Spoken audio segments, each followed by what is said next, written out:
वंदे मातरम। स्वागत है आपका अपने टीटी फैमिली शिक्षकों के परिवार जायसवाल कोचिंग सेंटर पर, पावर्ड बाई शिक्षा ही प्रकाश है। दोस्तों, आज की क्लास में हम बात करेंगे संस्कृत भाषा का पीओआईक्यू टेस्ट सीरीज करने जा रहे हैं।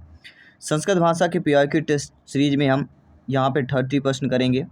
आपके पेडागोजी के प्रश्न रहेंगे और ग्रामर के प्रश्न भी रहेंगे, अर्थात अपठित गद्यांश पद्यांश के जैसे एग्जाम में पूछे जाते हैं उस प्रकार से प्रश्न रहने वाले हैं। तो क्या आप सभी लोग तैयार हैं? प्रत्येक ब्रदर सिस्टर टीचर्स जिनका सपना है अध्यापक अध्यापिका बनना, शिक्षक बनना, इस टेस्ट सीरीज को ज्वाइन करने के लिए। और अंत में बताना है इस टेस्ट सीरीज में 30 प्रश्नों में से आप लोगों को कितने सही आंसर होते हैं। सबसे सटीक जानकारी होगी, विथ डिटेल के साथ यहाँ पे जानकारी साझा की जाएगी। ये आपका पीओआईक्यू क्वेश्चन है। ये 2024 में आपके टेट एग्जाम में पूछा गया प्रश्न था कि क्रीडकई है कर्तकृदंते इरूपस्य हेतुमतिकारस्य प्रेरणार्थी किम रूपम।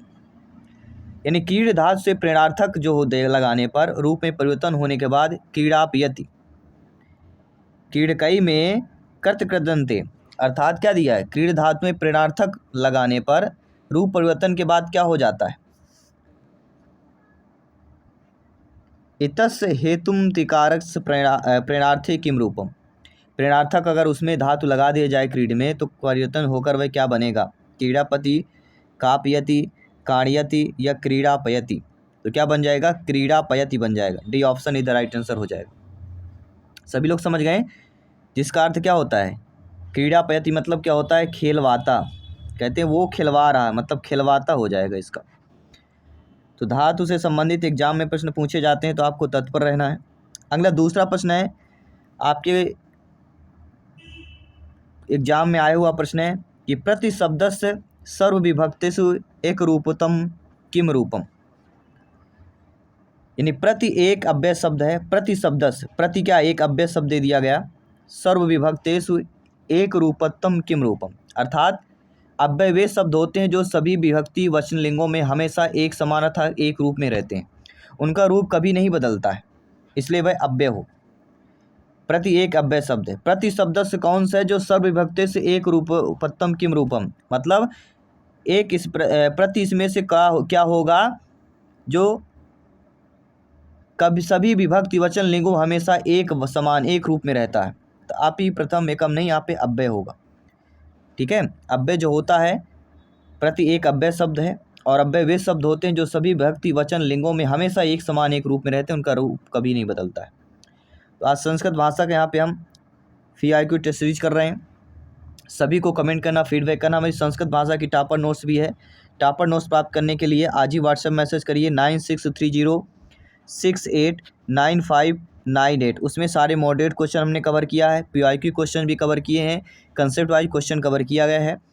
ये नोट्स आपकी तैयारी को 15 से 20% जो है और आपकी पक्की कर देगी और मजबूत कर देगी, अर्थात तैयारी बिल्कुल दृढ़ संकल्प से हो जाएगी, दृढ़ता के साथ होगी, मजबूती के साथ होगी। आइए देखते हैं अगला प्रश्न। एकस्य बालकः अनुलेखनम करोति तत् कारणम अस्ति। यहाँ पे कह रहा है जब कोई बालक अनुलेख अर्थात लिखने का अभ्यास नकल करता है, एकस्य बालक, जब एक बालक अनुलेख करोति मतलब अनुलेख या अभ्यास नकल करता है, तत् कारणम अस्ति, तो यह बालक का कौन सा कारण कहला जाएगा। मनोविज्ञानम कारणम अस्ति, शिक्षणस्य भयम अस्ति, मित्रस्य भयम अस्ति या अध्यापकस्य अनुशासनम अस्ति। सभी लोग बताइए जिनका सपना है अध्यापक अध्यापिका बनना। तो कोई बालक जब अनुलेखन लिखता है अर्थात लिखने का अभ्यास नकल करता है तो बालक का कौन सा कारण कहला जाएगा। तो बालक को है मनोवैज्ञानिक कारण कहला जाएगा।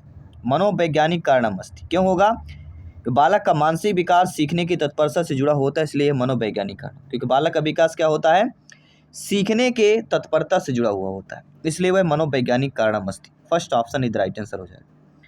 किसी भी प्रश्न पर डाउट हो बेफिक्र आप लोग कमेंट कर सकते हैं। जयसवाल सर आप सभी का अभिनंदन, स्वागत करते हैं। आप सभी के माता पिता को प्रणाम, नमन और नमस्कार करते हैं। साथियों, पर्यटन समाजे भई है, ऐसा है महत्तम भवति। अर्थात यहाँ पे पूछा जा रहा है समाज और दुनिया को समझने के लिए पर्यटन का महत्व जो होता है किसमें होता है, सिनेमा, रेडियो, प्रत्यक्ष साधनम या एतदन्य कोवपि, किसमें होगा। समाज और दुनिया को समझने के लिए पर्यटन का कौन सा साधन होता है, तो होता है प्रत्यक्ष साधन। भाई पर्यटन जब हम स्थल घूमने जाते हैं तो प्रत्यक्ष आंखों से देखा होते हैं, तो वो सबसे ज़्यादा महत्व होता है, क्योंकि इससे व्यक्ति सीधे देखकर ज्ञान प्राप्त करता है, डायरेक्ट सोर्स मिलता है, इसलिए प्रत्यक्ष साधन पर्यटन के लिए, घूमने फिरने के लिए बेस्ट हो जाएगा। यहाँ पे थर्ड ऑप्शन सही हो जाएगा। ये आपके टेट एग्जाम 2024 के एग्जाम में आया हुआ प्रश्न था। तो ये PYQ टेस्ट सीरीज जो है आपकी तैयारी को बेहतरीन करेगी, आपकी तैयारी को समझेगी और आपको भी एक अनुमान मिलेगा कि एग्जाम में इस प्रकार से प्रश्न पूछे जाते हैं। अगला है समासस्य प्रयोगे भवति। समास का प्रयोग कहाँ पर होता है? पाठ योजनाएं, स्वरूपेण लेखनम, गद्यवादनम, काव्ये निरंतरम, प्रत्यय सर्वे विकल्पाः, यानी सभी विकल्प। देखिए समास का प्रयोग कहाँ पे होता है? सामस्य प्रयोगे भवति।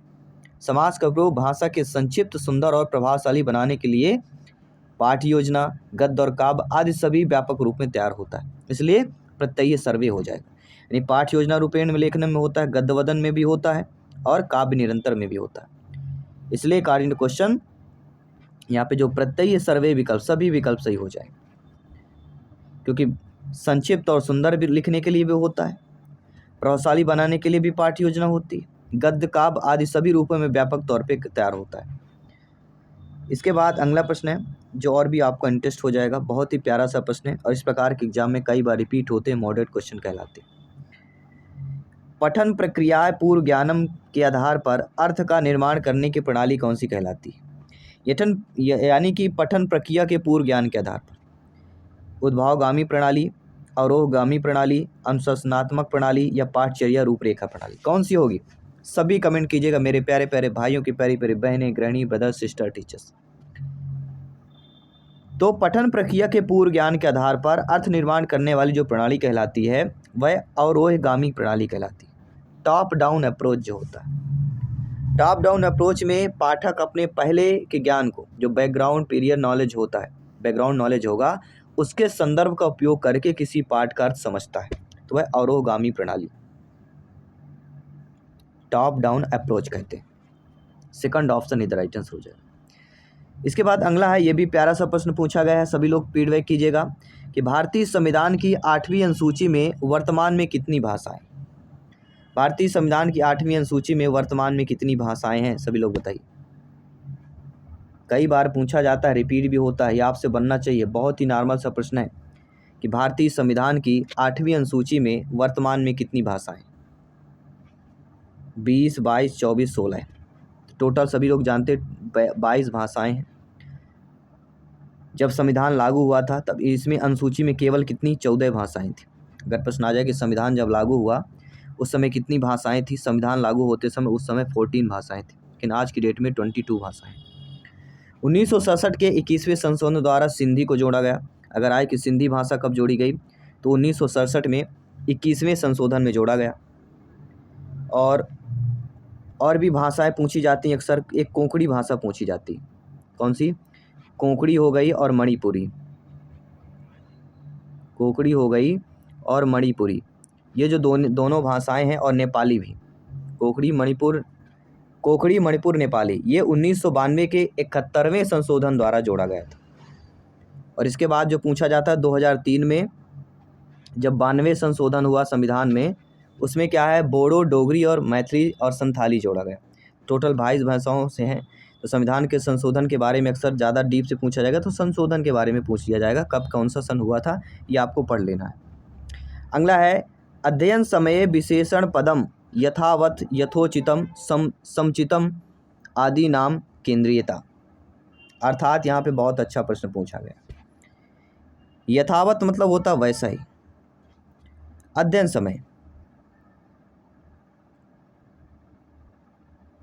वैसा ही, यथोचित, यथोचित, समुचितम। यथावत मतलब क्या होता है? अध्ययन समय विशेषण पद में यथावत मतलब वैसा ही, यथोचित का मतलब होता है उचित रूप में। जैसा विशेषण पद हमेशा वाक्य या पैराग्राफ के संदर्भ के अनुसार समुचित अनुकेंद्रित अपना मुख्य अर्थ स्पष्ट करता है, तो सही हो जाएगा संदर्भ अनुसार। संदर्भानुगुण्यम, अध्ययन समय विशेषण पदम यथावत, यथोचित, समुचित आदि नाम संदर्भानुगुण्यम, अर्थात संदर्भ के अनुसार अपना मुख्य अर्थ स्पष्ट करता है, तो संदर्भानुसारम राइट आंसर हो जाएगा। हर प्रश्न अपने आप में अव्वल है, समझना है, फीडबैक करना है। अगला है, औपचारिक एवं अनौपचारिक संप्रेषणें पदावली क्रमश कौन सी होगी? सूचना प्रदान कौशलम उपयोग गई है, लेखन कौशलम, विवेचनम या दीर्घ भाषणम। राइट आंसर क्या होगा? औपचारिक एवं अनौपचारिक, अर्थात चाहे बातचीत औपचारिक हो या अनौपचारिक हो, शब्दों का सही क्रम कैसे होगा। तो शब्दों का क्रम होता है सही तरीके से सूचना प्रदान करने के कौशल को दर्शाता है। पदावली क्रमश मतलब शब्दों का सही क्रम, सही तरीके से सूचना प्रदान कौशल नाम उपयोगी, अर्थात सूचना प्रदान करके कौशल को दर्शाता है। पहला ऑप्शन यहाँ पे सही हो जाएगा। हिंदी की अगर आपने तैयारी की है तो संस्कृत आदि अपने आप बन जाती, केवल थोड़ा बहुत जो बड़े शब्द होते हैं उनको अर्थ स्पष्ट और निकालना आना चाहिए। तो अभ्यास से आपको ऑलरेडी आ जाएगा। जितना ज़्यादा अभ्यास करेंगे, अटेंड करेंगे, नोट्स ले लीजिए, नोट्स से और अभ्यास होगा। वहाँ पे हिंदी संस्कृत काफ़ी सारा चीज़ हमने समझाया है, नोट्स ले लेंगे, संस्कृत भाषा बहुत ही आसान हो जाएगी आपके लिए। शैक्षिक वाक्यस्य अभिप्राय है अस्ति। शैक्षिक वाक्य का अभिप्राय इसमें से क्या होता है। निरंतरम मुख अभ्यास ही है, काव्यस्य निरंतरम व शैक्षिकम अनुच्छेदस्य प्रमुखैः विचारैः कक्षायाम निरंतरम प्रलेखनम व उपशैक्षिकम। अर्थात यहाँ पे पूछा जा रहा है शैक्षिकम वाक्यस्य अभिप्राय है। शैक्षिक वाक्य या मुख्य वाक्य का मुख्य उद्देश्य क्या होता है। तो आप सभी लोग जानते हैं किसी भी शैक्षिक वाक्य या मुख्य वाक्य का मुख्य जो उद्देश्य उस अनुच्छेद के केंद्रीय या प्रमुख विचार को प्रस्तुत करना होता है, अर्थात अनुच्छेदस्य प्रमुख विचार। किसी भी शैक्षिक वाक्य या मुख्य वाक्य का मुख्य उद्देश्य अनुच्छेद के केंद्रीय या प्रमुख विचार को प्रस्तुत करना, अनुच्छेदस्य प्रमुख विचार है। थर्ड ऑप्शन इधर राइट आंसर हो जाएगा। अब देखते हैं अगला प्रश्न। ग्रामैः कुत्र वर्तते। शिलातले, समुद्र तटे, पर्वतस्य उपरि या पर्वतस्य अधः। ये आपके गद्यांश दिया रहेगा, उस अपठित गद्यांश से पूछा जाएगा। तो ग्रामैः कुत्र वर्तते, तो यहाँ पे ग्रामैः जो है क्या हो जाएगा, पर्वतस्य उपरि। ग्राम कहाँ पे बसा हुआ है, गांव कहाँ का है, तो पर्वत के ऊपर का गांव। थर्ड ऑप्शन सही हो जाएगा। उसमें आपके गद्यांश में लिखा रहेगा, गद्यांश हमने कंबाइन नहीं किया है।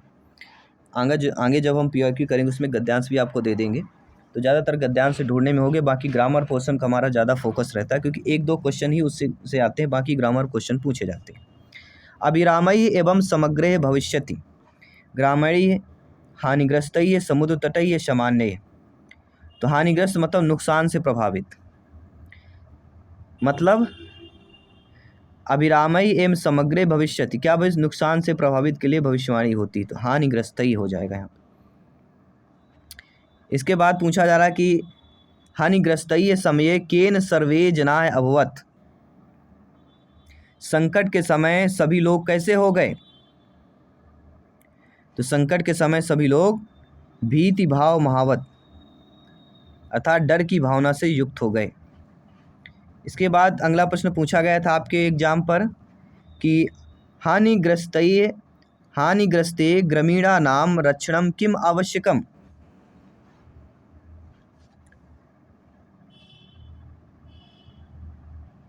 संकट में ग्रामीण की रक्षा के लिए क्या आवश्यक है, तो वह होता है स्वयं, अर्थात स्वयं आगे आना, स्वयं की रक्षा करना। इसके बाद आपके एग्जाम में प्रश्न आया अतिचिर शब्दस्य समानार्थक ही शब्द। अतिचिर शब्द का समानार्थक शब्द क्या होगा। अन्य ओ, ऊपरी, अति दीर्घ या तावत, क्या होगा सभी लोग सोचिए। तो होगा अति दीर्घ।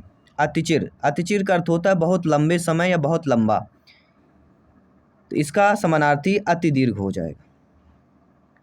इसके बाद आपके एग्जाम में प्रश्न आया कि ते इति पदे लकार है। ते इति पदे लकार है, ते में कौन सा लकार है, इसमें भूतकाल आ जाएगा। भूतकाल को हम क्या बोलते हैं, लंग लकार। लंगड़ा पीछे जो चलता है, लंगड़ा हमेशा समान वेग से पीछे होगा, तो भूतकाल मतलब पीछे लंग लकार। इसके बाद जो अगला प्रश्न आया कि खादामैः अस्य पुरुषैः।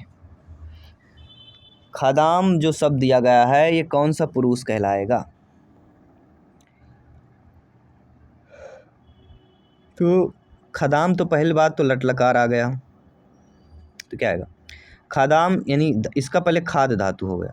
धातु निकालिए, धातु हमारी हो गई खाद, लकार हो गया लट, लट लकार मतलब होता है वर्तमान। उत्तम पुरुष बहुवचन रूप आ जाएगा। कैसे आएगा, खदामी, खदाओ, खदाम है, होता है ना। लट लकार का उत्तम पुरुष क्या आएगा? बहुवचन खदामि, खदावय, खदामय। क्या क्या होता है? प्रथम पुरुष में क्या आ जाएगा? खादामि। द्वितीय में आ जाएगा खादावय और तृतीय में आ जाएगा खदामय। तो तृतीय हमारा क्या हो जाएगा? बहुवचन रूप कहलाएगा और उत्तम पुरुष कहला जाएगा। तो यहाँ पे जो थर्ड ऑप्शन दिया गया उत्तम पुरुष राइट हो जाएगा। सभी लोग समझ गए? आइए बढ़ते हैं अगले प्रश्न की तरफ। सर्वे इति पदस्य पर्याय। सर्वे पद का पर्याय क्या होता है? तो सभी लोग जानते हैं सर्वे पद का पर्याय होता है समस्ते। सर्वे का अर्थ होता है सब या सभी और समस्ते का अर्थ भी संपूर्ण या सभी होता है। इसके बाद अगला है खाद शब्द से पर्याय। अब खाद शब्द पूछा गया, तो खाद शब्द मूल रूप से किससे बना हुआ है? वही हमने बताया, ये खाद से बना हुआ, दा में हलंत होगा, उस खाद बना हुआ है, तो धातु से ही बना है, इसलिए खाद शब्द का मूल शब्द हमारा क्या होगा? डी ऑप्शन हो जाएगा। ठीक है। फिर अगला है निश्चम अस्य उपसर्ग है। निश्चम में कौन सा उपसर्ग लगा हुआ है? नि, नी, निर, निरय। उपसर्ग प्रत्यय तो पूछा ही जाता है 1 नंबर का, कभी कभी 2 नंबर आ जाता है। तो निश्चय में कौन सा? निश्चम शब्द में मूल रूप यहाँ पे क्या आ जाएगा? नि आ जाएगा, जो संधि के नियम से निश्चय बनता है। ठीक है, तो पहला ऑप्शन सही हो जाएगा। इसके बाद यह है कि कस्य कृते भोजनम परित्यजेत, अर्थात किसके लिए भोजन का त्याग या नियम का पालन करना चाहिए? जनान कृते, व्यायाम कृते, आरोग्यम कृते या सर्वम कृते? खुद सोचिए, किसके लिए भोजन का त्याग या नियम का पालन करना चाहिए? व्यायामम कृते, अर्थात व्यायाम के नियम हेतु। Second option is the right answer. इसके बाद अगला है कि पर्यायेण भवति कस्य किम भवति? भोजनम, नियमम, व्यायाम, निश्चय। तो पर्यायेण भवति क्या हो जाएगा? भोजनम हो जाएगा। फिर इसके बाद अगला है कि सर्वे अत्र किम अव्ययम। सर्वे अत्र किम अव्ययम कौन सा होगा अव्यय? यहाँ पे न है। सर्वे में अव्यय यहाँ पे कौन सा हो जाएगा? विकल्प के अनुसार यहाँ पे थर्ड वाला ऑप्शन सही होगा। इसके बाद कह रहा है कि विस्तरेण इत्यस्य संधि विच्छेद है। अब विस्तरेण का संधि विच्छेद करना है, तो विस्तरेण का अगर हम संधि विच्छेद करते हैं तो क्या आ जाएगा? विस्तरम धन अपि।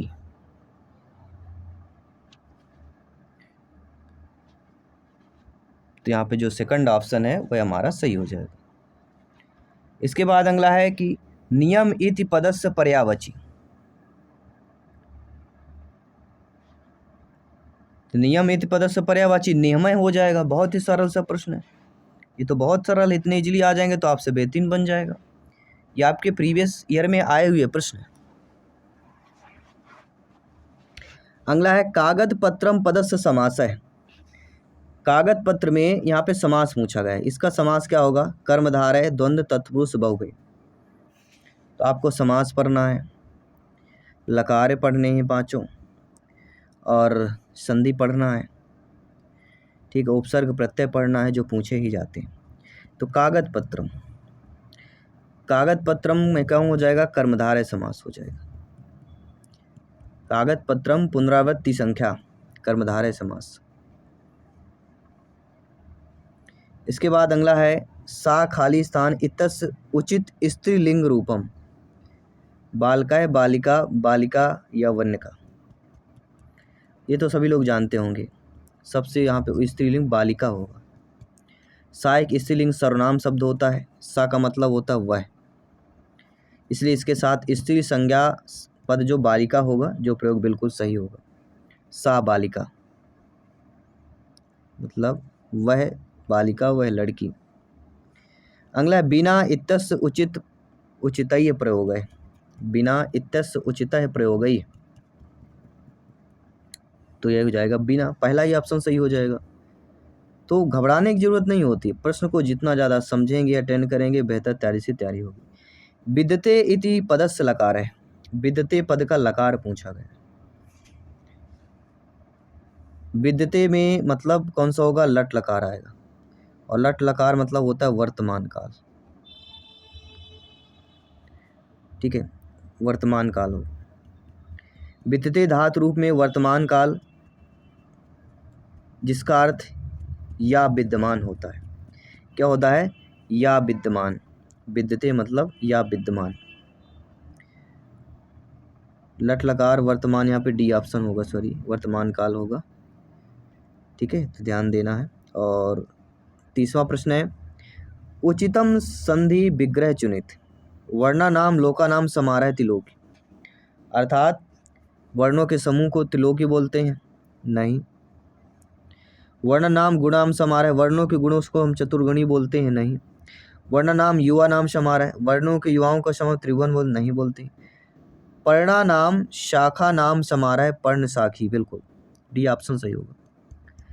पर्णा नाम शाखा नाम समारह को हम पर्ण शाखी बोलते हैं, तो डी ऑप्शन अकॉर्डिंग क्वेश्चन सही हो जाएगा। तो संस्कृत में हमने संस्कृत भाषा के 30 प्रश्न किए। 30 में से आप लोगों को क्या फीडबैक रहा, कितने आपके सही हो, सभी को कमेंट करना है। बाकी सारे सब्जेक्ट के PYQ टेस्ट सीरीज चल रही है, प्रिपरेशन को मजबूत कीजिए, तैयारी बेहतरीन कीजिए, ताकि आपकी टीटी एग्जाम फतह हो सके और अपने सपने को साकार कर पाएँ। मिलते हैं आपके अगले सेशन पर अगले PYQ टेस्ट सीरीज के साथ। तब तक के लिए सभी मित्रों को जय हिंद, वंदे मातरम, धन्यवाद सभी को।